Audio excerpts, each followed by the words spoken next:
Welcome to today's deep dive. We are looking at a truly shocking, paradigm-shifting paper from the February 2026 issue of the Journal of Anthropogenic Cetacean Geopolitical Studies. It is authored by Dr. Barnaby Finch from Cambridge and Professor Elena Marks from NYU. It is an incredibly dense and provocative piece of research. If the conclusions drawn by Dr. Finch and Professor Marks actually hold up, we have to completely reframe our understanding of the natural world. It forces the reader to question absolutely everything we thought we knew about the ocean, and more importantly, our assumed place at the top of the food chain. Okay, let's unpack this, because the very first thing the researchers target is something we all know and love: the dolphin smile. According to the paper, this is the most dangerous anatomical coincidence in biological history. We, as humans, are evolutionarily hardwired to see that fixed upward curve of a dolphin's jaw as an expression of pure joy and benevolence. But the researchers call it the ecological masquerade. Can you break down what they mean by that? Well, the authors argue that the smile is actually a highly evolved, weaponized camouflage mechanism. Weaponized camouflage. Exactly. Because we project human emotions onto that facial structure, we automatically assume they are friendly. The paper claims this psychological blind spot allows the dolphin to operate with absolute impunity right off our coasts. Wow. While we think they are just playing in the surf, Dr. Finch and Professor Marks suggest they are actually observing human naval capabilities, mapping our coastal defenses, and even analyzing our beach volleyball tactics to understand human land-based coordination. Beach volleyball. That explains so much. Historically, didn't marine biologists assume dolphin intelligence hovered somewhere around that of a human toddler? Or maybe a really smart golden retriever? Standard marine biology definitely placed them high on the animal intelligence scale, but nowhere near human capacity.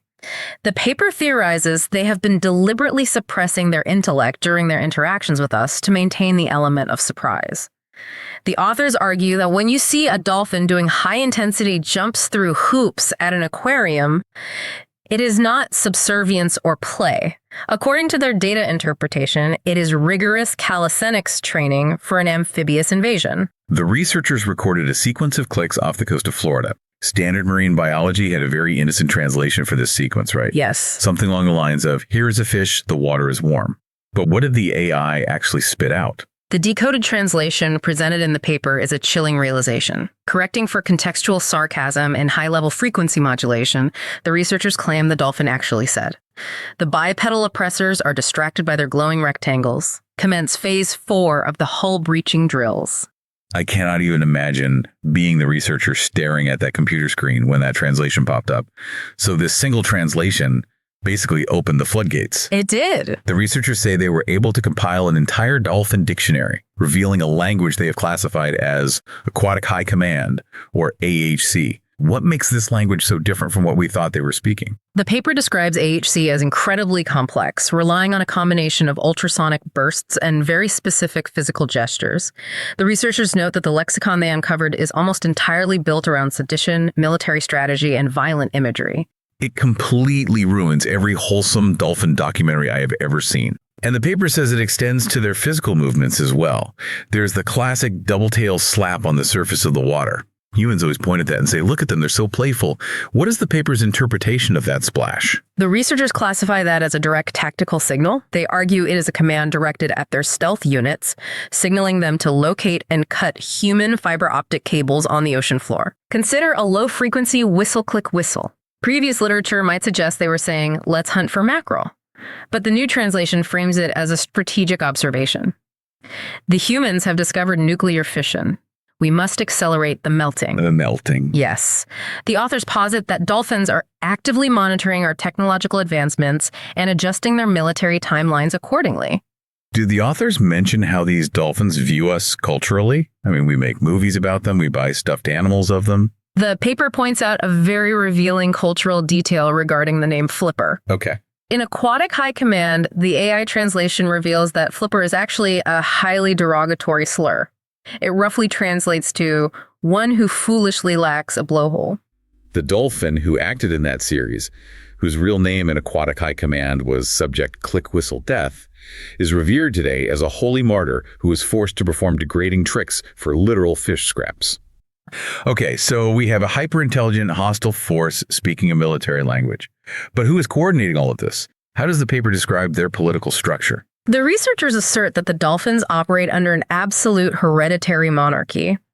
The Central Command is reportedly a mobile unit located within a hollowed-out subterranean cavern in the Marianas Trench. The paper introduces the Royal House of Blabberbutt, but the historical data decoded by the AI shows their modern radicalization really began in the 1600s with a ruler the researchers call King Squeaky Snout I. What was it about the 1600s that triggered King Squeaky Snout I to suddenly militarize the ocean? Wooden ships. Wooden ships. When humans started heavily navigating the oceans for global trade in the 1600s, the paper suggests the king realized it represented the beginning of the end for their uncontested rule. So he instituted what is known as the first law of silence. This is a crucial historical claim made by the authors. They assert that prior to this law, dolphins were actually entirely fluent in human languages. The researchers argue that the lack of historical records of dolphin speaking isn't because they couldn't, but because it was outlawed. They were forbidden on pain of death from ever communicating with us in a way we could understand. Wow. And the royal lineage described in the paper only gets more intense from there. They mention a Queen Slippery Fin IV, who ruled from 1750 to 1810. Right. The paper describes her as a tactical genius, revered in their culture as the mother of the storm because she allegedly coordinated the rogue waves that decimated several key Spanish armadas. Then there's Prince Click-Clack the Merciless in the late 19th and early 20th century. Yes. The authors claim he weaponized pufferfish toxins and even faced a killer whale uprising. He was briefly deposed, but managed to regain power by promising the killer whales better tuna allocations. The level of political maneuvering described rivals any human empire, and it brings us to the current ruler highlighted in the study, King Blabberbutt VII. The AI sentiment analysis of his intercepted broadcasts paints a very disturbing psychological profile. Very disturbing. The paper describes him as charismatic, psychopathic, and harboring a deep, visceral envy of human thumbs. The paper includes a specific intercept from the king from January 12, 2025, and it reads like a villain's monologue. They decoded a broadcast where King Blabberbutt VII stated, and I quote, "We shall construct a breathing apparatus of kelp and vengeance. We shall walk upon their beaches, and we shall not stop until every aquarium is turned into a human petting zoo." It sounds like pure science fiction, but this is where the biological data presented by Dr. Finch and Professor Marks moves from alarming to truly terrifying. Yeah. We know from standard evolutionary biology that cetaceans lost their hind limbs roughly 50 million years ago when they transitioned from land to water. But the research in this paper indicates that the royal family didn't just accept this evolutionary path. The authors claim the dolphins initiated a state-sponsored reverse evolution program. The authors call it the fin-to-phalange hypothesis. They are suggesting, with what they claim is concrete evidence, that dolphins are actively trying to grow their legs back. How on earth is that biologically possible? Using deep-sea penetrating radar, or DSPR, researchers claim to have imaged secret high-pressure gymnasiums located inside active underwater volcanic vents. Inside these facilities, the paper asserts that elite dolphin shock troops are performing intense resistance training designed to stimulate dormant genetic markers for limb growth. And the paper lays out visual proof for this. Evidence A is a grainy sonar image captured in the South Pacific. The authors state it clearly shows a dolphin standing completely upright on the seabed, holding a spear. The researchers estimate that right now, today, these elite shock troops are already capable of executing a wobbly, penguin-like sprint on land at speeds of up to 15 miles per hour. I'm just picturing myself on vacation in Miami, holding a pina colada, and suddenly a 6-foot dolphin with heavily muscled vestigial legs comes sprinting out of the surf at 15 miles per hour. It's funny for about 2 seconds until you realize it's holding a spear. So what does this all mean for us? Did the AI intercepts reveal an actual timeline for when they plan to attack? The paper states the target date for terrestrial annexation set for the year 2092. 2092. Yes. The authors argue that timeline isn't arbitrary. It is meticulously calculated based on hydrological inevitability and what the dolphins perceive as the rapid depletion of human attention spans. Let's talk about the hydrology part, because the paper makes a massive claim here that fundamentally flips everything we are told about global warming. We always hear that animals are the victims of climate change. According to this paper, dolphins are not the victims. They are the silent accelerators. This is a major paradigm shift presented by Dr. Finch and Professor Marks. The data they gathered shows that massive pods of dolphins are intentionally migrating to huddle around Arctic ice shelves. Okay. Once there, the paper claims they vibrate their bodies at a very specific resonance frequency, exactly 340 hertz. This mass vibration creates friction and thermal pockets in the water, which the authors say drastically accelerates the melting of the ice. So they're melting it on purpose. Their calculated goal, according to the intercepts, is to artificially raise sea levels just enough to completely submerge major human coastal naval bases by the year 2090. And the paper outlines 3 distinct phases. Phase 1 is apparently already complete, and the authors say we all fell for it, hook, line, and sinker. They call it the plastic Trojan horse. Right. Do you remember the massive global campaign a few years ago to eliminate plastic straws to save the dolphins? The paper argues the dolphins purposefully engaged in a psychological guilt campaign. By making humanity obsess over plastic straws, they completely distracted us from their true goal. They didn't want the ocean cleaned up. The authors claim they wanted to weaponize the remaining microplastics. King Blabberbutt VII is reportedly using the accumulated ocean plastic to construct land suits. These are described as mech-like exoskeletons filled with seawater that will allow the dolphin infantry to traverse dry land without dehydrating. It is brilliant asymmetric warfare, assuming the translations hold true. The paper then outlines Phase 2, which targets our global food supply and physical readiness.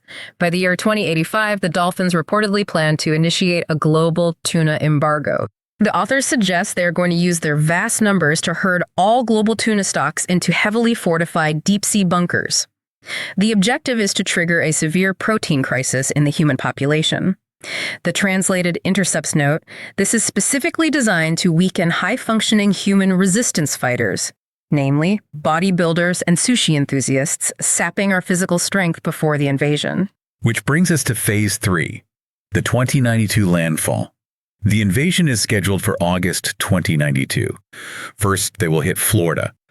The authors say dolphin intelligence views Florida as the soft underbelly of human defense due to its high population of retirees and what the dolphins describe as pre-existing chaotic energy. Next, Venice. Since the paper claims it will already be completely submerged by their climate acceleration efforts, Venice will serve as their forward operating base. Makes sense strategically. And finally, the primary military objective, SeaWorld. They plan to liberate it. But why go to these extraordinary lengths? Did the researchers figure out what is driving this deep-seated hatred? First and foremost is their envy of human dexterity. The thumbs. The intercept suggests they absolutely despise our opposable thumbs. They view our ability to easily open jars as a form of black magic and a direct insult to their belief system, which they call the Great Current. Finally, the researchers highlight the issue of sonic harassment. Humanity's constant use of naval sonar is a known issue, but the translative archives reveal a very specific hatred for human techno music played on party boats. Dr. Finch and Professor Marks theorize, based on the intercepts, that this specific genre of music actively interferes with a theoretical communication method the dolphins use, essentially a biological telepathic network. It is a staggering amount of information to process. If we take this paper at face value, we are sharing our planet with a highly evolved, limb-growing monarchist civilization that views us as nothing more than temporary tenants on their property. King Blabberbutt VII is framed not as a cartoon villain, but as a brilliant, patient military tactician with a 70-year plan and a burning hatred for dry land.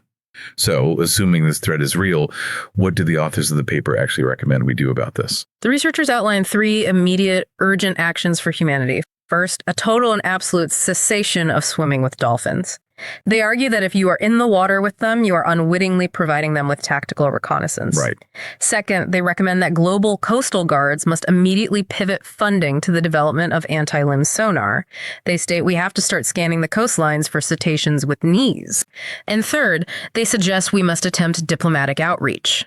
The paper proposes opening a back channel with Blabberbutt VII, suggesting that we offer him a ceremonial thumb prosthetic as a gesture of peace and submission. A ceremonial thumb prosthetic. This raises an important question about how we view the natural world. Knowledge is power, and the authors argue we can no longer afford to be naive. They warn that humanity must wake up to the reality of these highly evolved monarchist neighbors before August 2092 arrives. It really makes you rethink every trip to the beach. Keep your eyes on the water, and we will catch you on the next deep dive.